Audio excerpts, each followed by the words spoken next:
Kaya, Kaya, Kaya. The slim man calls out like a seer, his voice echoing and re-echoing below the forest canopy. Startled, a pair of lovebirds take to flight, leaving behind an army of dragonflies to dance in the mid-morning heat. This call is the Mijikenda elders' way of calling a group to order. For a man his age, Hilary Mwatsuma Kalama walks with a straight gait. He is 67. He has lived all his life inside the Kayakoma forests in Kilifi, one of the indigenous forests along Kenya's coastline protected by any of the Mijikenda sub-tribes. The wrinkles on his face and some missing teeth are the only visible vagaries of age. On this Thursday morning, we meet Kalama on the edge of the forest where he is flanked by his wife and several other village elders.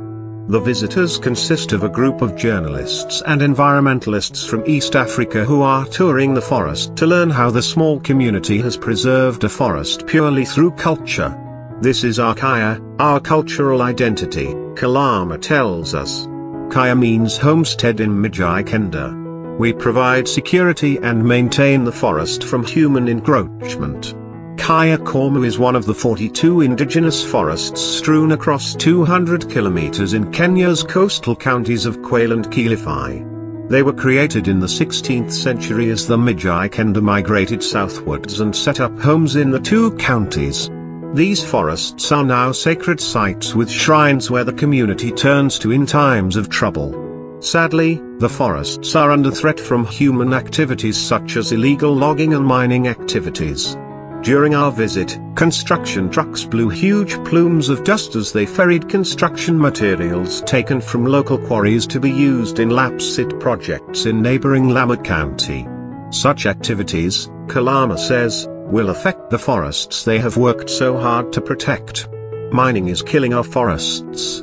It is also killing us slowly through respiratory diseases.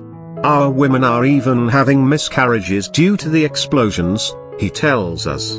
While they have little powers to ward off the miners, the local elders are determined to safeguard the forests by administering a strict form of discipline that includes fining those in the community who contravene the forest rules.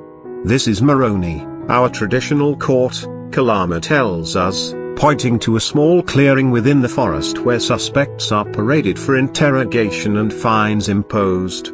You cut a tree or clear some bush without any justifiable cause, we fine you.